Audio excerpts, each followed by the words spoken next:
This is Dale Zukleski. I just wanted to thank you for being with us. These are extremely complicated HUD programs, and even after today, don't be afraid to call us and sit down with us to further explain what we think HUD is expecting in these applications. We were kind of surprised that there were three categories other than there's the wrap rehousing, there's the joint transitional wrap rehousing, and coordinated entry. And we can only submit one application for each type per continuum. So I would encourage people to think as a collaboration and to think as 5 counties. You don't have to, but that seems like that would be the area most likely to succeed. So again, these federal applications are extremely complicated. If you don't understand something, please ask or meet with us individually or as a group, and we'll help guide you through the HUD process. So I'll turn it over to Kexon. Okay, so you can access the whole full NOFA through this link here.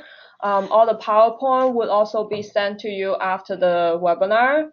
So basically, the general process for the application is you will submit a local application responding the RFP that we just released, and the project selection committee will decide which project will move forward.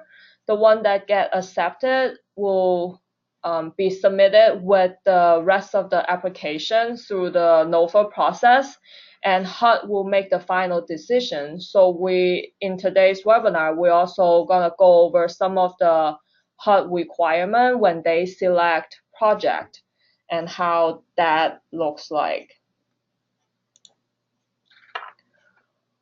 So the total grant for the whole bonus is approximately $50 million. The intention is to fund rapid warehousing project and supportive service project, providing coordinated entry and for eligible activity that will assist survivors of domestic violence, dating violence, and stalking.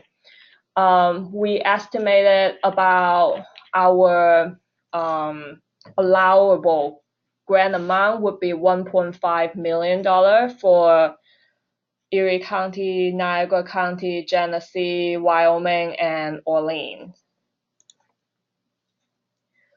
So who is eligible? Under HUD homeless definition, category 4,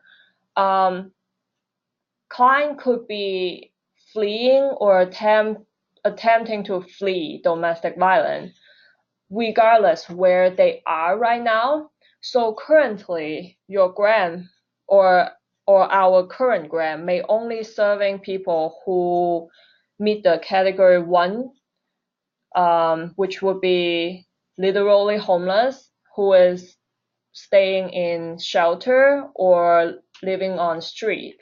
But this particular grant will allow us to serve client that is fleeing but probably staying with a friend or family temporarily. But on the other hand, HUD asks us to prove that they have no other permanent housing option and no other support. So how to prove that? HUD is fairly flexible about that, especially with victim service provider. We only need a documentation from the client, self-certify, or a certification by the intake worker from the victim service provider. For non-victim service provider, it looks a little bit more complicated, but basically it's also the same. Just need self-certification proving they have no other source of income or no other support for them to flee on their own. So that will be who we could serve in this grant. So as Del mentioned earlier, this bonus allows 3 types of project: rapid warehousing, transitional rapid warehousing, and coordinate entry. We'll go over that in a little bit more detail. First of all, I guess HUD really emphasized all this program have to have a housing first, have to adopt housing first approach. So let's take a look what is housing first. So housing first in general require no precondition. You are not going to require people have to be sober, people have to have certain income, things like that. I know traditionally a lot of transitional housing have a lot of those requirements. And in this case, HUD is allowing a transitional housing to be part of the joint transitional rapid warehousing. However, they have to adopt the housing first model. It also means that a client need to be quickly move on to permanent housing. So I guess in the traditional transitional housing, people also keep in those housing for a long period of time, and that would not be encouraged in this grant. We require everyone to adopt the housing first and move people on to rapid warehousing or other housing. It doesn't have to be rapid warehousing. I just want to emphasize that the need to move people quickly into permanent housing. We've had transitional housing projects that have kept people for more than a year, and that's not the concept that HUD's looking for through this funding. It's to get people into a safe situation and get them into their own permanent residence as quickly as possible and give them the services that they need in their own home rather than providing them in that transitional setting. So you really have to think about getting them into their own housing, permanent housing situation quickly, 30, 60 days, quickly.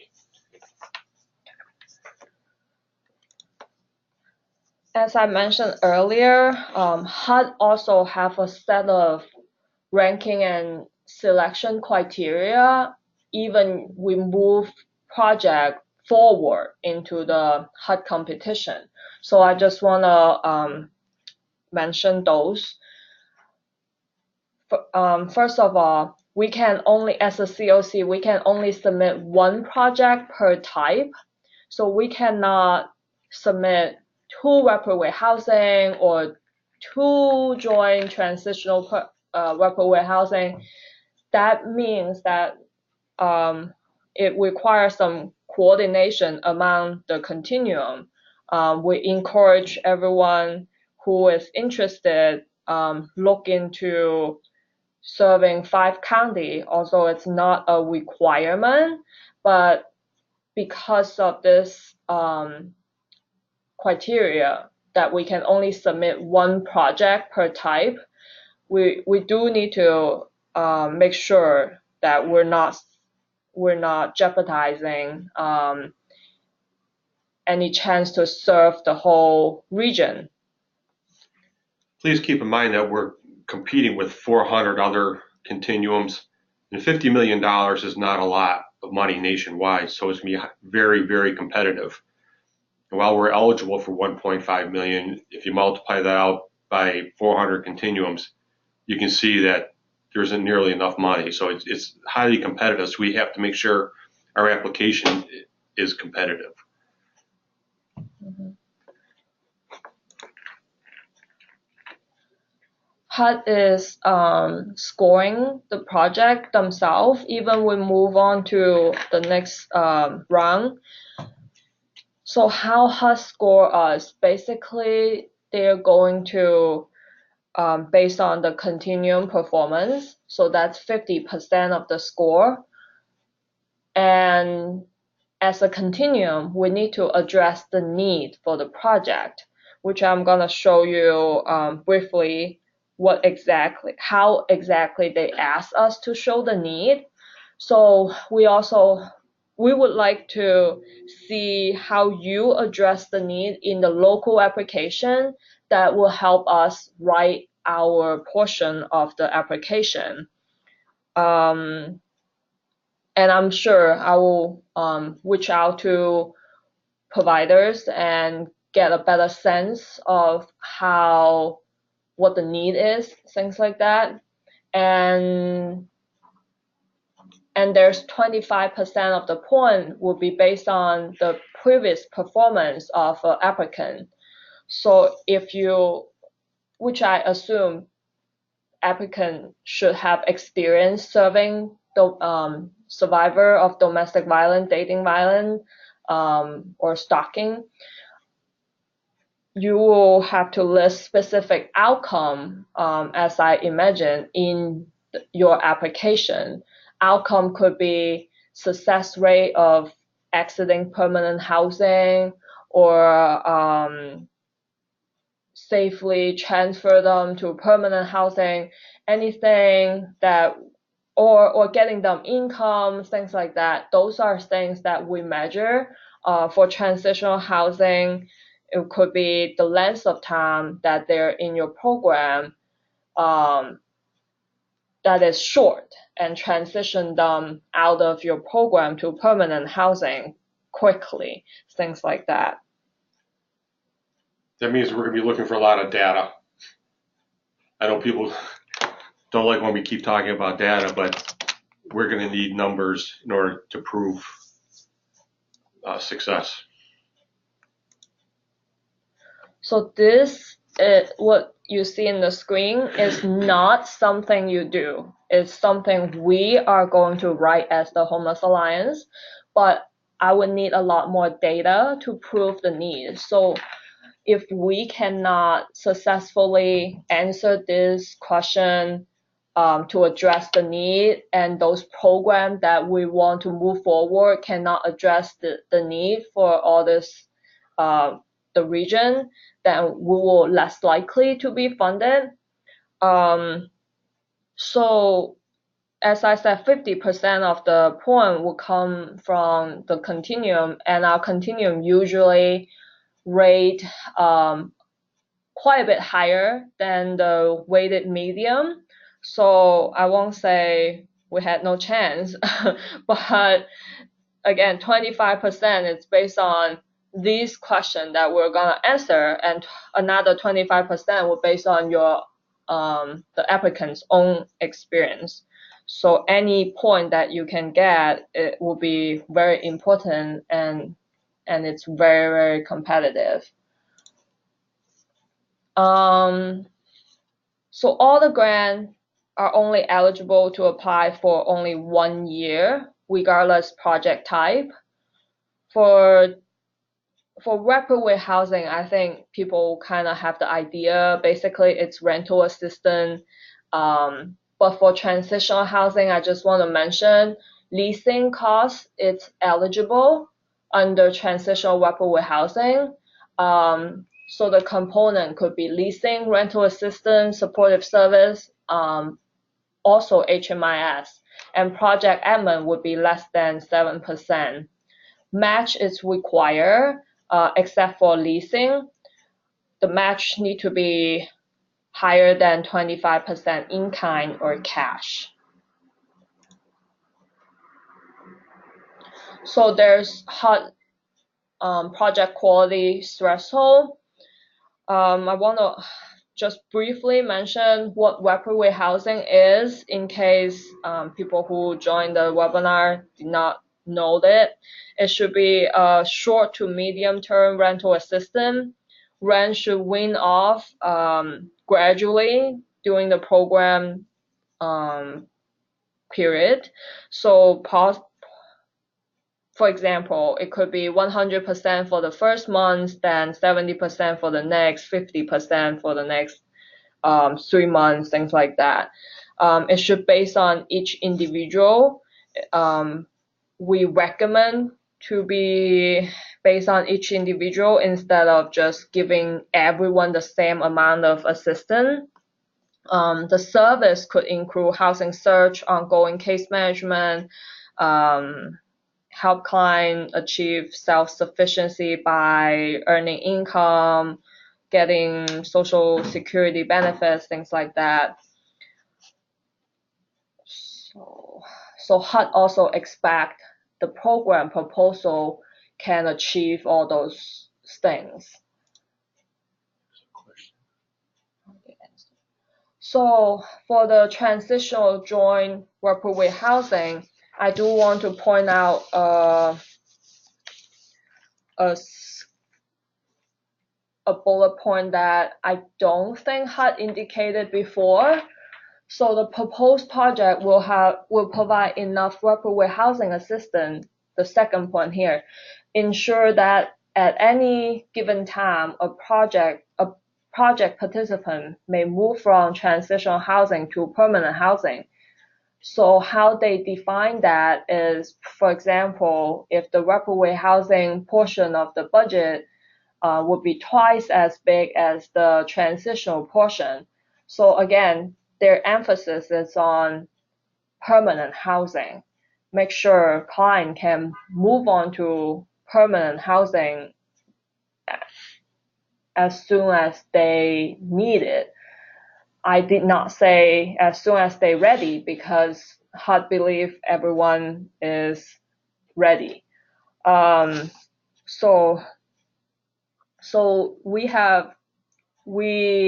do not intend, as Belle said, we do not intend to fund old model kind of transitional housing. It should be act like a bridger housing when client finding housing and maybe they max out of shelter, for example. It takes some time for them to find housing, then transitional housing become available during that period of time and has to commit to housing first model again and move people on as quickly as possible. I think this would be a key point if you are interested in transitional workaway housing to make sure your budget reflect more on the workaway housing. We will not support, again, an old type of transitional housing that just keeping people in transitional housing for a long period of time. If you think of this as a chance to fund your transitional housing program, you're thinking of it wrong. Again, the idea is to get people in, get people out. You have the opportunity to take somebody who maybe not have the resources to move away from their victim, but get them out into a safe place while they look for housing and while you provide those sorts support services. The idea is to have a housing plan from the moment they enter and try and get them out quickly. Again, if you think of it as only a way to fund your transitional housing project, this is not the funding source. Think of it as bridge housing, and that bridge housing is a short-term stay, a bridge to permanent housing. So for coordinate entry, I do want to briefly mention that currently we do have a dedicated coordinate entry lead, which is Restoration Society. But if we get funded for the DV bonus, I imagine there would be a lot more activity, which may require additional assistance to coordinate the effort. So this coordinate entry portion of it would be accommodating that effort. For coordinate entry, we need to make sure it's fair access based on priority, not first come, first serve. And all the project who apply for this grant need to meet the requirement of coordinate entry. There's on the screen, there's 2 links that I found helpful. Let me just briefly show you. So this is a FAQ answering basic question about coordinate entry and how it interact with victim service provider. There's also another document that we received. Give me 1 second. Okay, right here. So, National Network to End Domestic Violence also produced this helpful guide providing you some best practice around the country, how other community managing the list, and also the element that it's allowed to share, how it works, things like that. If you have any question, you could also contact us afterward to know more about how coordinate entry works. I sit on the New York State Interagency Council on Homelessness. We've tackled this issue specifically, and the state Office of Family and Children Services and the Office of the Prevention of Domestic Violence are supposed to send out guidance approving the national network's guidance on coordinated entry. That was supposed to come out by the end of last week, but given it government, I'm not sure that it did. But that guidance is coming, adopting this guidance from the national network. So that should be sent out to all the state-funded agencies.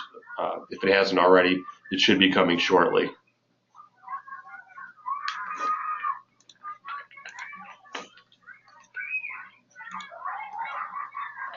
So I guess always gonna talk about HMIS, right? So there's some guidance. There's actually one.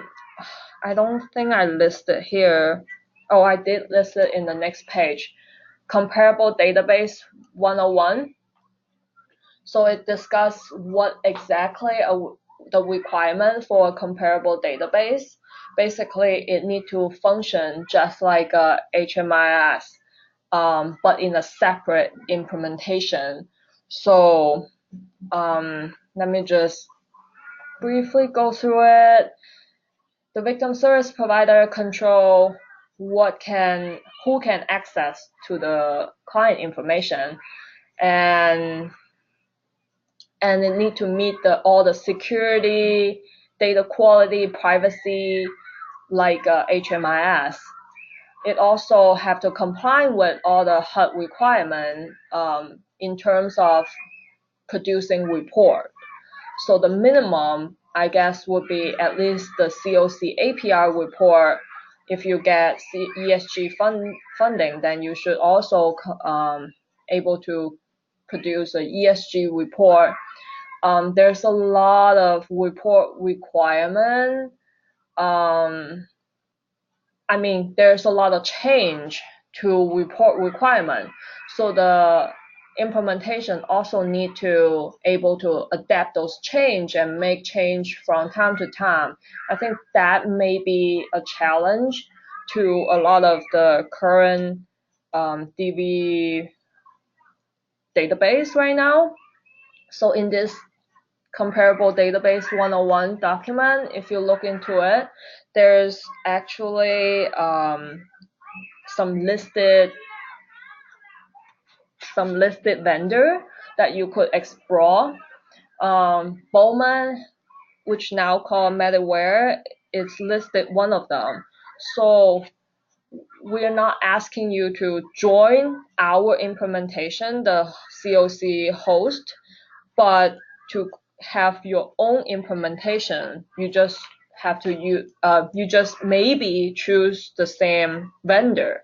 But whatever vendor you choose, it doesn't matter. You just the vendor have to be able to produce all those report and make sure the security is in compliance.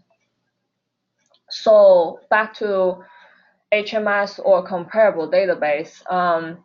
So for victim service provider, you have to have comparable database, especially if you receive Office of Violence Against Women funding or Office of Victim of Crime or Family Violence Prevention and Service Act, any of this type of funding, you are prohibited to participate in the general HMIS.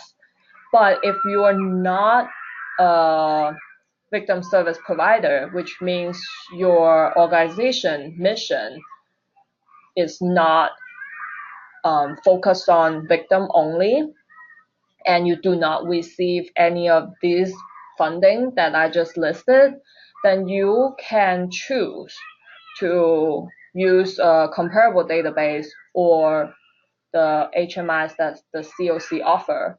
Do you know how much our CoC costs without a license? I can't. Sorry. I was just asking Dale, see if he remember how much it costs, which costs a lot. So in your application, we also added a question regarding to this. And in the application, as you see earlier slide, you are allowed to request HMI's dollar to compensate the comparable database funding. So please make sure inquire the cost for that if you are a victim service provider and considering using a comparable database.